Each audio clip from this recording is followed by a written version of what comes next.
I cannot fathom that village setting up a mercantile. They must have truly opened their minds. Yeah, I have my doubts. Aren't you glad to be going back home, Kaine? Home? The place is a shithole. Ooh, the village. It's home to so many terrible little memories, isn't it, Kaine? Shut up, shut up, shut up! Something appears to be amiss with these creatures. Well, yeah, they're shades. I didn't want to interrupt the dialogue, but I ended up getting too close. That We do not desire. Fuck. Okay. We do not desire needless conflict. If we can continue to live with humans, Then we can continue to live peacefully. But that young man will come. Yes, the young man will come. He will kill us all. Women and children included. what should we do? What can we do? You think about it while I kill him.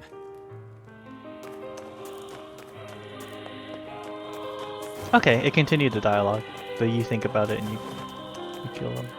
I kill them.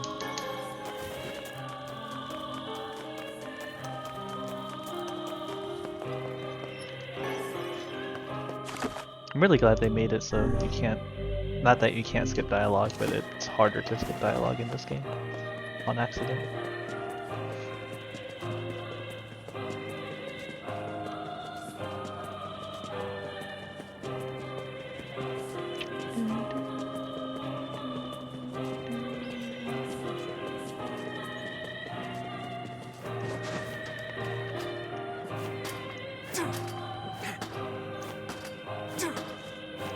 By the way, Stone, is the audio pretty decent? I turned it way down, but this is how it usually is, I guess.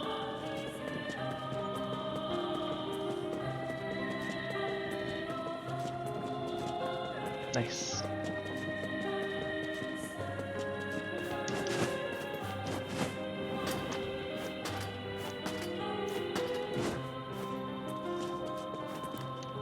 Hello? We're here from Popola's village. It's all over. We came to ask about the letter you sent. Our days are numbered. Our village is doomed. As cheerful as ever, it seems. You're the one who wrote the letter, right? I don't know about any letter. What the hell is going on here? It may be faster for us to take our inquiries elsewhere. Let us ask around. Someone must know something.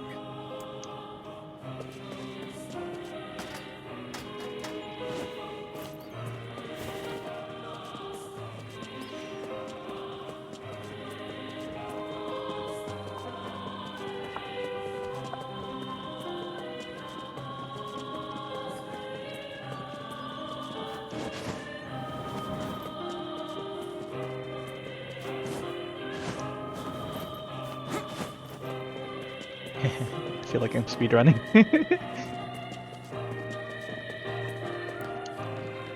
A letter, huh? Yeah, I think I heard something about that. So, you know about the letter? Maybe I don't. I'm not sure. Which is it, man? Oh, and if I may ask, are you friends of Kaine? You could say that. Ah, I've heard the rumors. Here to hunt shades, are you? Indeed. Our aim is to defeat every last one. Every last one? Everyone? Everyone.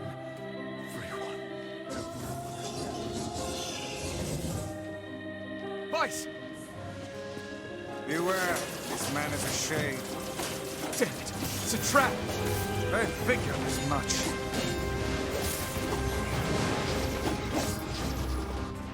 You guys sure are taking your goddamn time. 1,000 apologies. We were distracted by the local welcoming party. Want some help?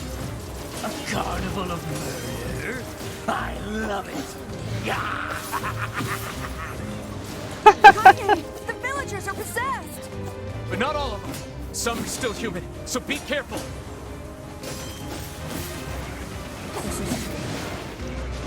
Did you see how I just down smashed that one?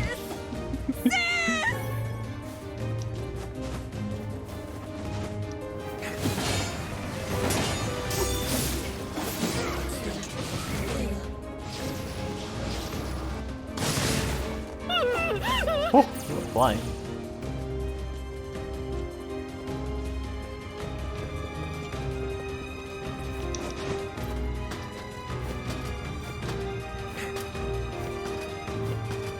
Go away. I can't deal with this.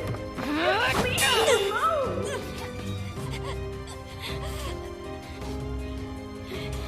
Get out of here. No way. I'm not going to abandon my own sister. Kaine, what's going on? Don't be fooled by this lady. She's a shade.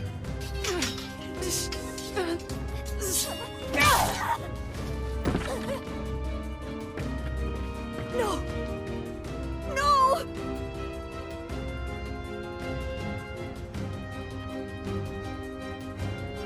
You people are the monsters here.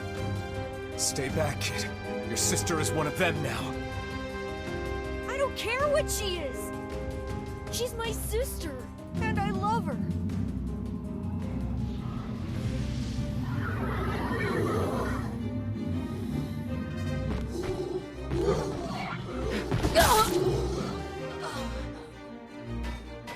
Kaine!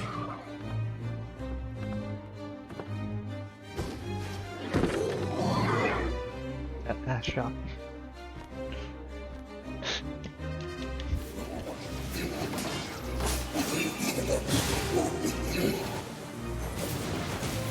Stop it! Don't hurt my sister!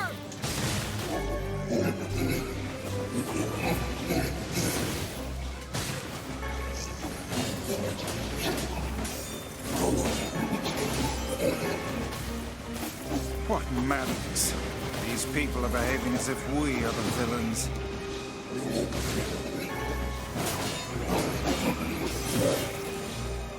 Kaine! Villagers are under attack over there.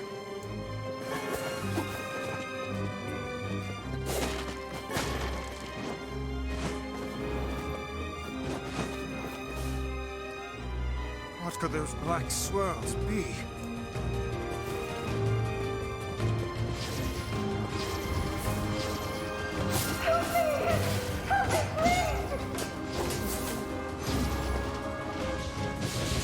Oh, what? I thought it was locked on. Fuck. Wasted all my mana there. Why did you even come?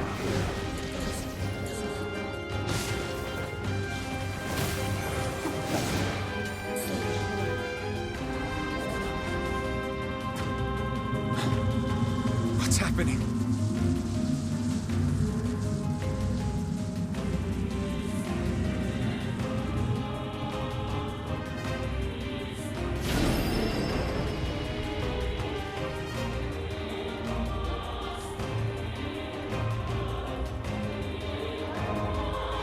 Butterflies.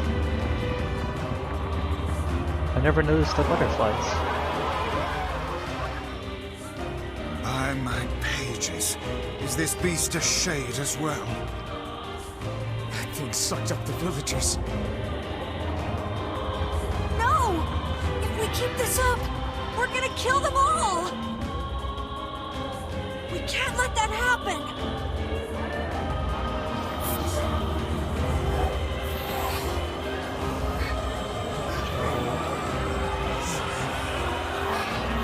Oh, so this is the accumulation of the villagers as a single mind. I feel something from within the creature. Fuck, okay. It's hard to do the right thing.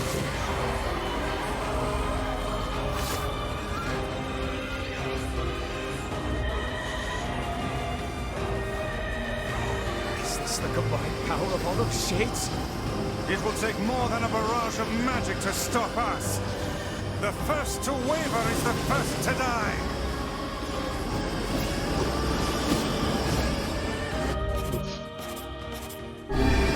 I sense magic coming from the center of that eye. No!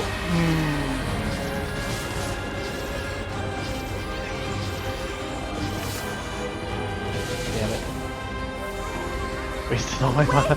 I think those are actual people! Hold nothing back. Those are shades. Nice observation, Emil. Not like they were talking to us the whole time. The surrounding tentacles appear to deflect Now, focus your magic on the beast's center. What do you think I've been doing? Oh, you mean for that?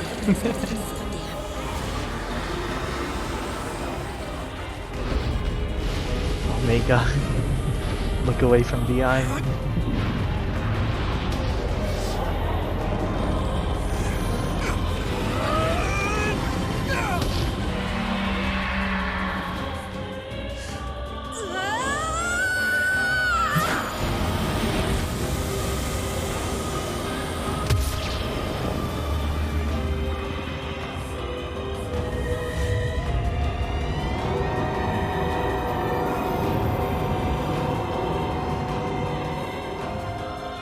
We fucked. Look out! Something's coming! Bye.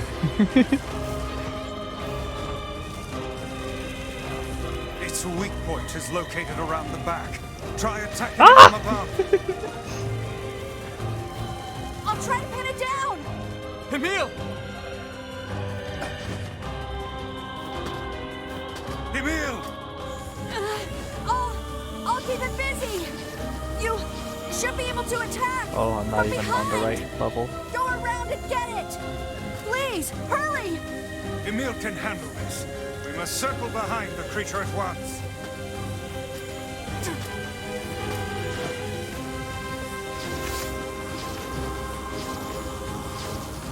You must strike it in the eye.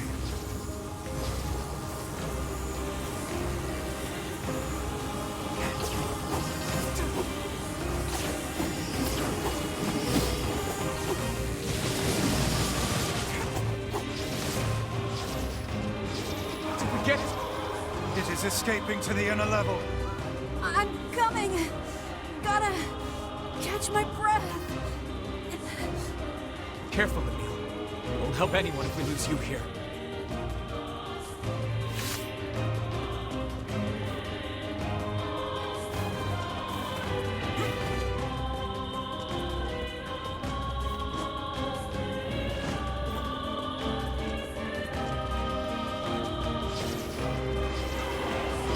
Damn it! We beat the hell out of that thing! How can it still move? Its combined powers are beyond even my greatest suspicion.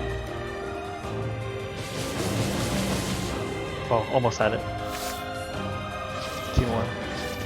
Come on! Help me take it out! I'm on it! Oh.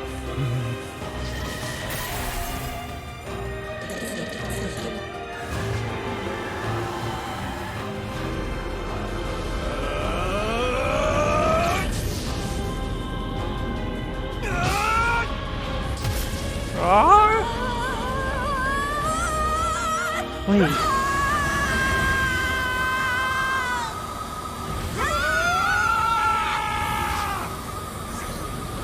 That's really cool. I didn't realize all those white lines were the Dragon Guard runes. The circles. White. Yeah. The same runes and all the spells used in this game essentially. Research more physical tactics. Dealing with this situation will require proving the multi-origin theorem.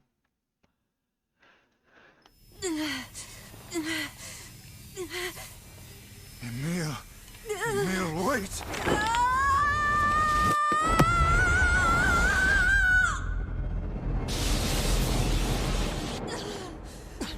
Emil!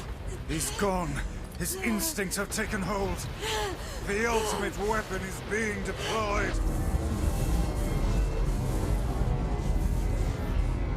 Ah, fuck.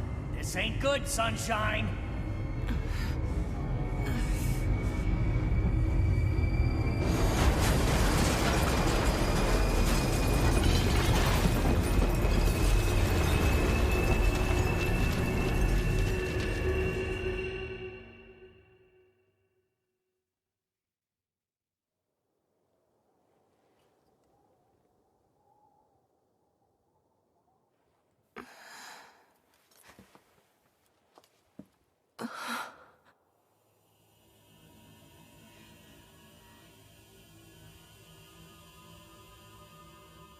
Said your home was a shithole, right?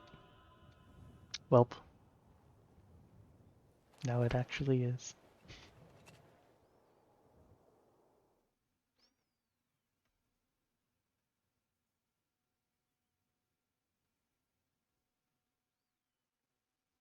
Uncontrollable magic.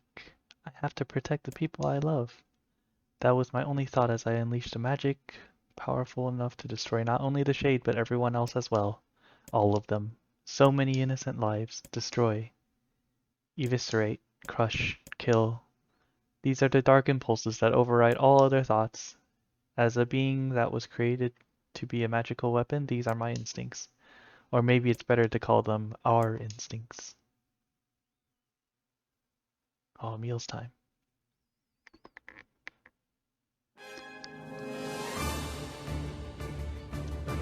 Okay, a lot of reading out of nowhere. Facts and sounds from deep within the bowels of the laboratory. Thick metal shutters drop down, sealing off the room with a series of dull metal thuds. Abort the experiment. Number 6 is out of control. Everybody get out of here now. Get out of here. The researcher's words abruptly cut off as a massive hand materializes out of the gloom and lifts him high into the air. The researchers began to scream. He screams and screams, the sounds echoing off the walls of the laboratory until the hand squeezes down, coating the room in the deep crimson hue. The rest of his colleagues stand in silence, mouths open, unable to process what they have just seen. The female scientist takes a step back and lets fly with a heartbreaking wail. But this is a terrible mistake, for the sounds of her cry suddenly bring forth a monster in all of its terrible glory. Its body is a bloated corpse, its head a grinning skull, and it is massive, many times the size of a human. The head lolls from side to side as it tromps about the room on all fours, bringing to mind the wild maneuverings of some wretched starving beast. This creature, this thing, is experimental weapon number 6, also known as Halua. No, oh no, please stop. Oh god, save me, save me! I don't want to die! One by one, the maddened cries of the researchers are silenced. If number 6 understands their petitions, it pays them no heed, instead continuing its rampage of destruction and slaughter with a focus that borders on obsession. After an eternity, the screaming stops, the alarms fall silent, and only then does the creature make a sound, howling with unfathomable roar that echoes up and down the empty halls of the blood-soaked laboratory. It's a sound that curses those who had dared bring such evil into the world, and yet one that also seems to be pleading for help.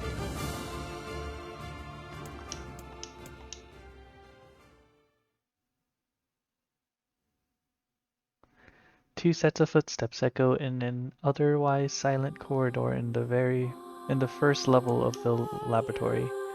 One set below belongs to a young boy, his eyes blindfolded and his hands restrained. The other belongs to a severe man in a long white coat. The man drags the boy along by means of a long chain attached to a set of shackles on his wrists. Rubble is scattered here and there across the floor of the corridor, making the journey an exceedingly difficult one for a boy who cannot see. Excuse me? Could you please walk a bit slower, sir? I'm not used to being blindfolded and... Rather than stopping, the man only increased his pace, causing the boy to stumble in an attempt to keep up. This last humiliation proves too much, and the boy finds himself unable to arrest his fall. Without the ability to brace himself, he topples onto the floor, smashing his head on a pile of debris and causing a trickle of blood to worm its way down his pale, frightened face.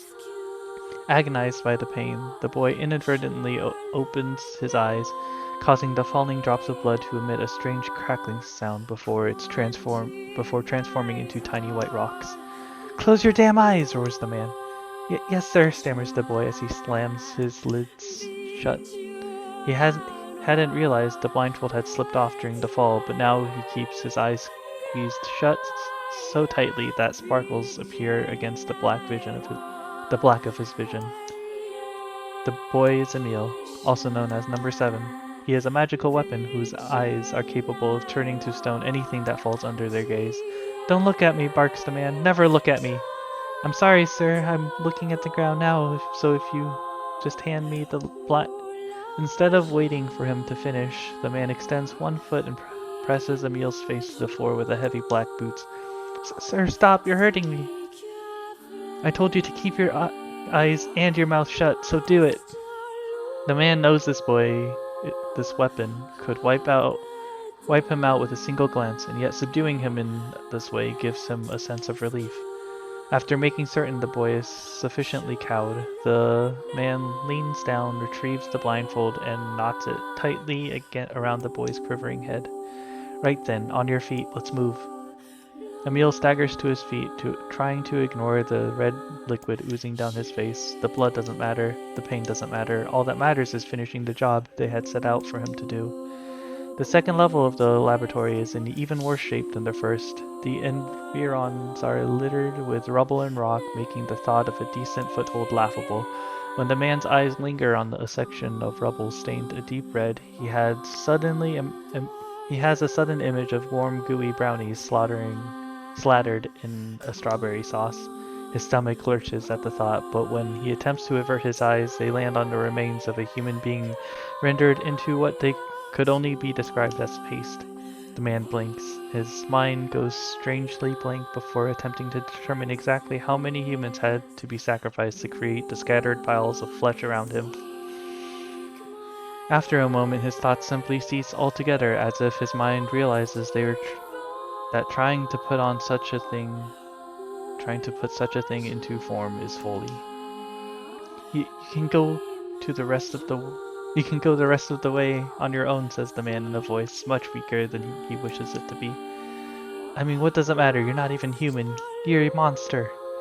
With this, the man spins around and dashes back down the hall. A helpless Emil simply listens as the footsteps of his arrest captor fade into the distance. Emil finds himself alone in a room with the stench of death and blood. For a moment, he considers opening his eyes, but the thought of the horrors that await him quickly squashes this plan. Instead, he stands still and listens intently. Eventually, a far-off sound reaches his ears. That's the howl I heard before. Emil resumes walking, using the sound of the distant voice to guide him, almost as if it was calling him home. By the time Emil reaches the third level, he is moving on memory as much as sound. His hands and face are covered in fresh wounds from numerous falls, but every time he thinks about giving up, his mind returns to his sister. We studied together, we ate cookies together, we cried together, we laughed together, and sometimes I was the one who got yelled at. That's why I was never alone. Our being together always allowed me to stay strong. For Emil, his sister was all he had to live for. So holding that feeling close to his heart, he pressed on, one step after the other. Finally, Emil finds himself drawing close to a certain experimental chamber in the deepest part of the laboratory. The howl is very close now, and as he touches the switch that controls the door, he thinks about his mission. Number 6 is the ultimate weapon.